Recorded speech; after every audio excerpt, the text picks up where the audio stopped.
Hi viewers, welcome to our channel. ప్రస్తుతం మనతో పాటు సీనియర్ జర్నలిస్ట్ దాము బాలా సార్ వారితో మాట్లాడారు. నమస్కారం సార్. నమస్తే సార్, ఏపీలో ఎలక్షన్స్ తర్వాత జరుగుతున్న అల్లర్లను దృష్టిలో ఉంచుకొని ఒక స్పెషల్ ఇన్వెస్టిగేషన్ టీమ్ అయితే వేయడం జరిగింది సార్. అయితే ఇప్పుడు ఈ సిట్ ఒక నివేదికను 150 పేజీల నివేదికను ఈసీకి సమర్పించిందని చెప్తున్నారు. మరి ఈ నివేదికలో ఏముంది సార్? నిన్న సిట్ 13 మందితో సిట్ వేశారు. ముఖ్యంగా పల్నాడు, తిరుపతి అండ్ ఇక్కడ మన అనంతపూర్లో తాడిపత్రి, ఈ 3 ప్రాంతాల్లో జరిగిన అల్లర్లు మనకు తెలుసు. ఈ అల్లర్లకు సంబంధించి ఆల్రెడీ కొంతమందిని 2 ఎస్పీలను సస్పెండ్ చేశారు. అనంతపురం అండ్ పల్నాడు. తిరుపతి ఎస్పీని ట్రాన్స్ఫర్ చేశారు. తర్వాత ఇక్కడ పల్నాడు కలెక్టర్ని కూడా శివశంకర్ని ట్రాన్స్ఫర్ చేశారు.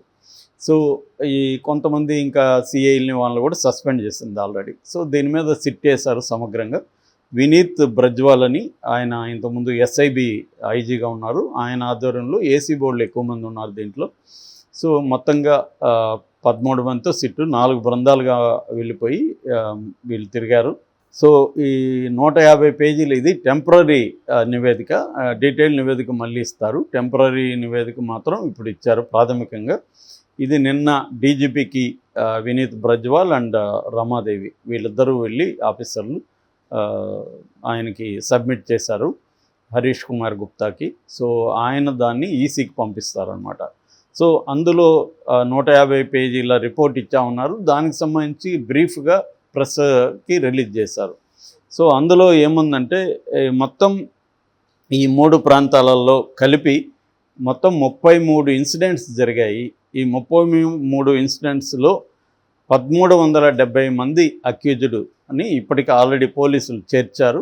అయితే 1370 మందిలో ఓన్లీ 731 మందిని మాత్రమే గుర్తించారు స్థానిక పోలీసులు. 639 మందిని గుర్తించాల్సి ఉంది, గుర్తించలేదు. సో అది నెగ్లిజెన్స్ క్లియర్గా. ఎందుకంటే గుర్తించడానికి వీళ్ళేమీ చర్యలు తీసుకోలేదు, గుర్తించడానికి ప్రయత్నించలేదు. సో ఏదో మొక్కుబడిగా గుర్తించాలని చెప్తున్నారు. సో సరైన ఎంక్వైరీలు జరగలేదు అనేది చెప్తున్నారు. ఈ 1370లో ఆ 737 గుర్తించారు కదా, ఆ గుర్తించిన వాళ్ళలో ఓన్లీ 124 పీపుల్ని మాత్రమే అరెస్ట్ చేశారు. 124 మందిని మాత్రమే అరెస్ట్ చేశారు. మిగతా వాళ్ళని అరెస్ట్ చేయలేదు. ఒక 94 మందికి సిఆర్పిసి పార్టీ 1A కింద నోటీసులు ఇష్యూ చేశారు. అంతవరకే వీళ్ళు చేశారు. సో క్లియర్గా పోలీసులు ఈ 3 చోట్ల కూడా స్థానిక రాజకీయ నాయకులతో కుమ్మక్కయ్యారు అనేది ఆ నివేదికలో ఉంది. క్లియర్గా ఇది వాళ్ళ డ్యూటీస్ని వాళ్ళు చేయలేదు అని చెప్తున్నారు. ఈ 33 సంఘటనలు ఎక్కడెక్కడ జరిగాయి అనేది కూడా వాళ్ళు మెన్షన్ చేశారు. అది మాచర్ల, నర్సరావుపేట, గురిజాల, అంటే పల్నాడు ఏరియాలో ఈ 3 చోట్ల, మాచర్ల, నర్సరావుపేట, గురిజాల, ఈ 3 చోట్ల 22 ఇన్సిడెంట్లు జరిగాయి. తిరుపతిలో 4 ఇన్సిడెంట్లు జరిగాయి. తిరుపతి, చంద్రగిరి. యాక్చువల్గా చంద్రగిరి నియోజకవర్గంలో అల్లర్లు జరిగింది. అక్కడ పులవర్తి నాని వర్సెస్ చెవిరెడ్డి మోహిత్ రెడ్డి, వాళ్ళిద్దరి మధ్య గొడవలు. అందులో 4 ఇన్సిడెంట్లు జరిగాయి. అనంతపూర్ తాడిపత్రిలో 7 ఇన్సిడెంట్లు జరిగాయి. ఇది వీళ్ళు 33 టోటల్గా. సో దీన్ని వీళ్ళు సబ్మిట్ చేశారు. అయితే దీనికి సంబంధించి తెలుగుదేశం శ్రేణులు కొంత అసంతృప్తి వ్యక్తం చేస్తున్నారు. ఎందుకంటే వీళ్ళు మాచర్లకు అసలు వెళ్ళనే లేదు అనేది ఈనాడు పెద్ద కథనం రాసింది ఈరోజు. మాచర్లకు వెళ్లకుండా వీళ్ళు సిట్టు ఎందుకు ఇలా చేసింది, మాచర్లకు వెళ్ళాలి కదా, అక్కడ పిన్నెల్లి రామకృష్ణారెడ్డి తెలుగుదేశం వాళ్ళ బ్రహ్మారెడ్డి మీద వీళ్ళ మీద దాడులు చేశారు. సో అక్కడికి వీళ్ళు వెళ్లకుండా ఎందుకు చేస్తున్నారు. అట్లాగే మాచర్లో కేశవరెడ్డి టీడీపీ అతని మీద దాడులు చేశారు వాళ్ళ ఇంటి మీద. ఇవన్నీ ఈనాడు అండ్ తెలుగుదేశం వాళ్ళు చేస్తున్నారు. తెలుగుదేశం వాళ్ళు కూడా సిట్ని కలిసి ఒక పెన్ డ్రైవ్ ఇచ్చారని చెప్తున్నారు. ఆ పెన్ డ్రైవ్లో డీటెయిల్గా వీడియోలు ఉన్నాయి, ఎక్కడెక్కడ ఎవరి మీద దాడులు జరిగాయి మా వాళ్ళ మీద అనేది వీళ్ళు ఇచ్చారు. అట్లాగే మన ఆళ్ళ నాని కావచ్చు, రాంబాబు కావచ్చు, మల్లాది విష్ణు కావచ్చు, లేళ్ళ అప్పిరెడ్డి కావచ్చు, ఇలాగ ఒక బృందం, వైసీపీ బృందం కూడా నిన్న సిట్ని కలిసి వచ్చిన తర్వాత ప్రెస్ మీట్ కూడా పెట్టారు. వాళ్ళు ఏం చెప్తున్నారంటే పోలీసుల్ని ఎక్కడైతే బదిలీ చేశారో అక్కడే అల్లర్లు జరిగాయి. ఇది ఆషామాషి వ్యవహారం కాదు. లాస్ట్ మీట్లో పోలీస్ ఆఫీసర్ని ఎలా బదిలీ చేస్తారు, ఎలక్షన్ కమిషన్ దీనికి బాధ్యత వహించాలి అనేది వాళ్ళు ప్రధాన ఆరోపిస్తున్నారు. ఎందుకంటే ఎక్కడెక్కడ బదిలీలు జరిగాయో అక్కడే ఎలలు జరిగాయి. వాళ్ళకి కొత్తగా వచ్చిన వాళ్ళకి స్థానిక పరిస్థితుల మీద పట్టు రావడానికి టైం పడుతుంది. ఆ టైం లోపల ఇవి జరిగాయి.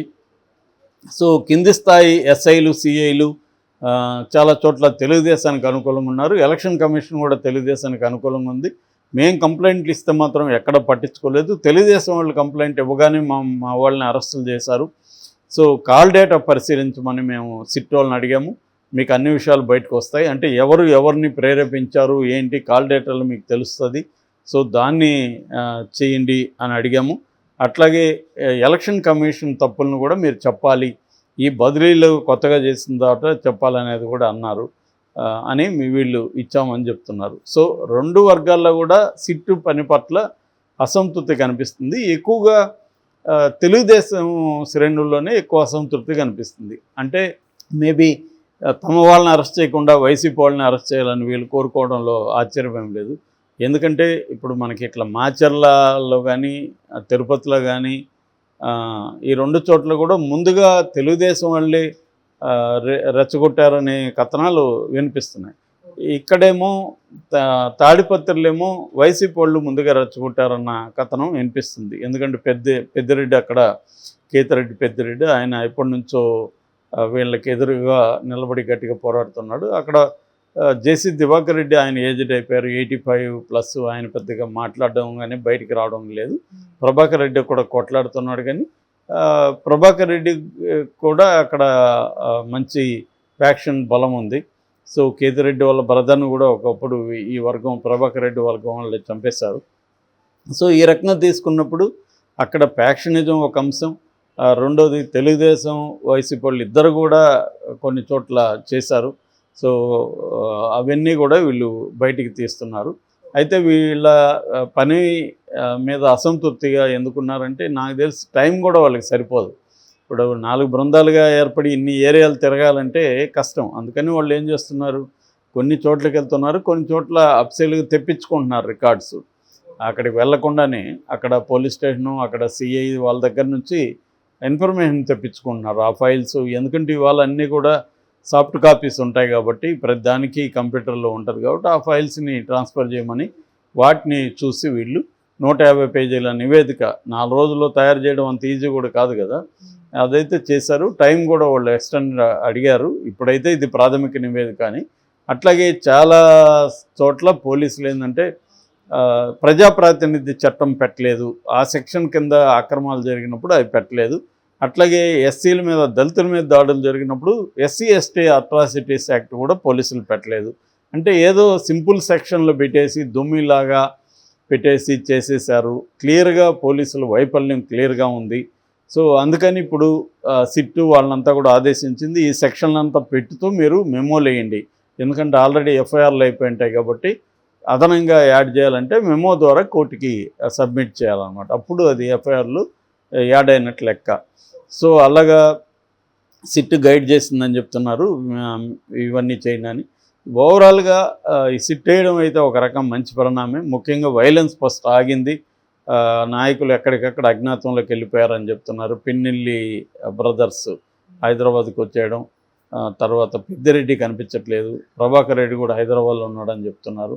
ఇలాగా ఓవరాల్గా కొంత ప్రశాంతత అయితే నెలకొంది. అయితే మళ్ళీ కౌంటింగ్ అప్పుడు ఇది బర్స్ట్ అయ్యే అవకాశం ఉంది. అందుకని కొత్తగా ఎస్పీలని తీసుకొచ్చారు, వాళ్ళు చర్యలు తీసుకుంటున్నారు. దాని తర్వాత పారామిలిటరీ బలగాల్ని దించారు, కేంద్ర బలగాల్ని. దీనివల్ల కొద్దిగా ఈ సెన్సిటివ్ ఏరియాస్లో కౌంటింగ్ అప్పుడు కూడా గొడవలు జరగకుండా చూసుకోవాలి.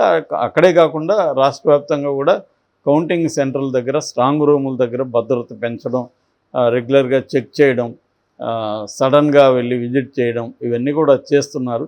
ఏదేమైనా ఎలక్షన్ కమిషన్ లేట్గా అయినా కొంత యాక్టివ్ అవ్వడం అనేది మంచి పరిణామం. ఎందుకంటే ఎలక్షన్లు ఫెయిర్ అండ్ ఫ్రీగా జరగాలి. సో ఆ రకంగా ఎలక్షన్ కమిషన్ ముందుకు రావడం మంచిదే.